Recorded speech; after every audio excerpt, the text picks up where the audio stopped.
म्हणताय मंडळी? त्याच भाज्या खाऊन कंटाळा आलाय? ठीक आहे, चला तर मग आपण आज एक छान अशी रेसिपी बनवूया.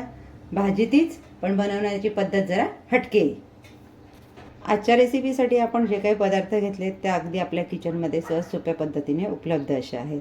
कांदा, टोमॅटो, बटाटा, फरसबी, आलं, लसूण, हिरवी मिरची, खोबरं, पावडर मसाल्यांमध्ये मीठ, हळद, मिरची पावडर, धने पावडर, गरम मसाला, आमचूर पावडर आणि फोडणीसाठी जिरं. चला तर आपल्या आजच्या रेसिपीला आपण सुरुवात करूया.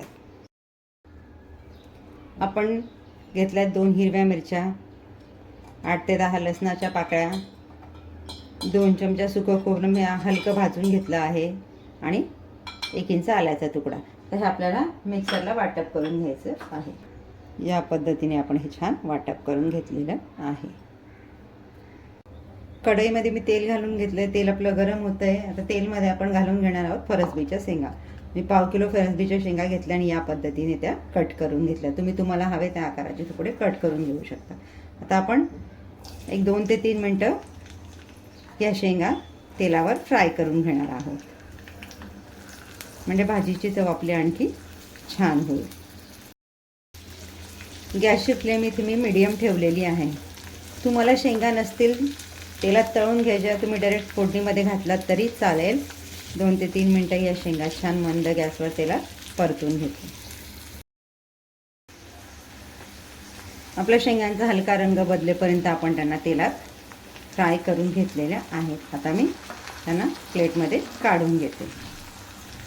या पद्धतीने अशा थोडं तेल निथळून मी काढून घेते. शेंगा आपल्या तेलात थोड्या फ्राय करून झाल्या ते यामध्ये घालून घेते मी बटाटा. मी एक मोठ्या आकाराचा बटाटा या पद्धतीने लांब लांब तुकडे करून कापून घेतलेला आहे. जास्त जाडही नाही आणि जास्तही बारीक नाही, अशा पद्धतीने मी तुकडे करून घेतला. तर यालाही आपल्याला एक 2 ते 3 मिनटं गॅसवर मीडियम फ्लेम ठेवून तेलामध्ये छान फ्राय करून घ्यायचं आहे. अगदी 2 ते 3 मिनटं, जास्त नाही, पूर्ण शिजवायचा नाही आहे आपल्याला. बटाटे आपले छान फ्राय करून झाले, ते देखील मी आता एका भांड्यामध्ये काढून घेते. त्याच कढईमध्ये मी आणखी थोडं तेल घालून घेतलं आहे. फोडणीसाठी घालते जिरं. आता आपण आपल्या भाजीची फोडणी रेडी करून घेतोय. जिरं आपलं छान तेलात तडतडायला लागलं, बाहेर यायच्या विचारात असतं, त्याच वेळेला आपल्याला त्यामध्ये घालायचे कांदे. मी एक कांदा छान बारीक चिरून घेतलेला आहे. कांदाही आपल्याला छान मऊसूद होईपर्यंत तेलात परतून घ्यायचा आहे. एक छोटीशी टिप आहे, कांदा तळताना त्यामध्ये थोडे चिमूटभर मीठ घाला. कांदा लवकर मऊ होतो आणि तळला जातो. तर फ्रेंड्स, ज्या वेळेला एखादी रेसिपी बनत असते ना, त्यामध्ये अगदी छोट्या छोट्या टिप्स दिलेल्या असतात. त्यामुळे व्हिडिओ शेवटपर्यंत बघत चला. कांदे आपले छान हलका गुलाबी रंग येईपर्यंत परतून झालेले आहेत. तर यामध्ये घालते मी टोमॅटो. 1 टोमॅटो घेतला आहे मी बारीक कापून. तर टोमॅटो आपल्याला इथे फक्त हलका परतून घ्यायचा आहे, मऊसूद होईपर्यंत शिजवायचा नाही. टोमॅटो आपण थोडा वेळ छान परतून घेतला की त्यामध्ये आपण इथे ॲड करणार आहोत आपले पावडर मसाले आणि आपला वाटप केलेला मसाला. हिरवी मिरची, आलं, लसूण आणि खोबऱ्याचं जे आपण वाटप तयार केलं आहे ना, ते आपण आता या स्टेजला यामध्ये ॲड करून घेणार आहोत. टोमॅटो आपण अगदी थोडा वेळ परतून घेतला. यामध्ये घालतो आपण आपलं वाटप केलेला मसाला. पावडर मसाल्यांमध्ये हळद, 1 चमचा लाल मिरची पावडर, 1 चमचा धणे पावडर, 1/2 चम्मच गरम मसाला, 1/2 चम्मच आमचूर पावडर आणि चवीनुसार मीठ. तर हे आपल्याला छान मिक्स करून घ्यायचं आहे. मसाला मी छान मिक्स करून घेतलेला आहे. आता या स्टेजला आपला मसाला करपायला नको म्हणून मी थोडं 2 चमचे गरम पाणी यामध्ये ॲड करते. 2 चमचे फक्त, मसाला आपला करपायला नको. एक गोष्ट लक्षात घ्या, भाजी कुठली बनवतो ना आपण त्यामध्ये पाणी घालताना ते गरम करूनच घाला. त्यामध्ये मसाल्यांचा फ्लेवर छान येतो आणि भाजीची टेस्ट आणखी एनहान्स होते. हे आपल्याला अगदी छान परतून घ्यायचं आहे.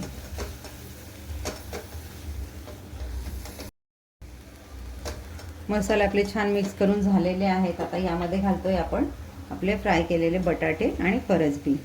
तुम्हाला फ्राय करायचं नसेल तर तुम्ही ह्या स्टेजला डायरेक्ट बटाटे आणि फरसबी न फ्राय करता घालू शकता.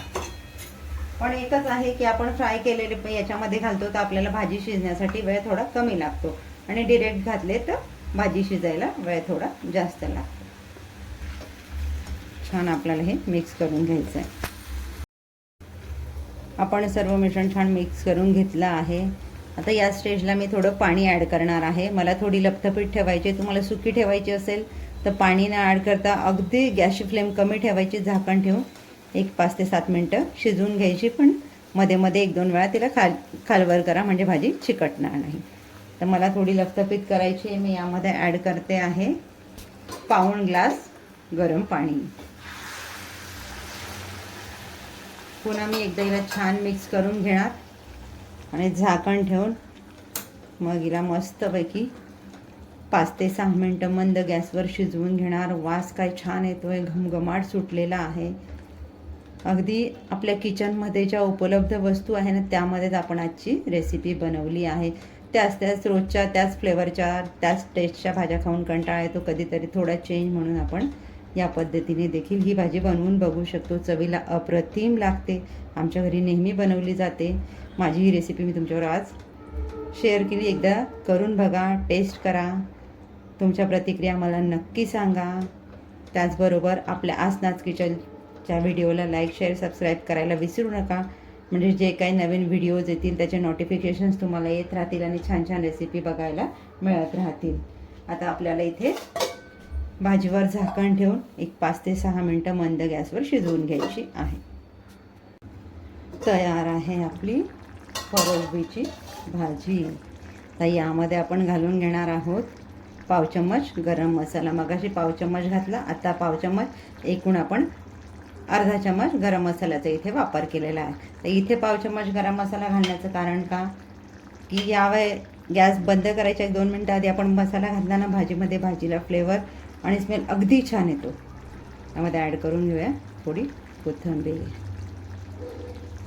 तयार झाली आपली फरसबीच्या शेंगांची भाजी. आता मी कोथिंबीर घालून घेतली आहे. गॅस घालवून देते आणि 2 मिनटं झाकण ठेवून देते म्हणजे मसाल्याचा फ्लेवर आपल्या भाजीमध्ये छान येईल. तयार आहे आपली फरसबीची भाजी. कमी वेळात कमी साहित्यात चवीला अप्रतिम होते. एकदा नक्की बनवा. भेटूयात पुढच्या व्हिडिओमध्ये नवीन रेसिपीसह. थँक्यू.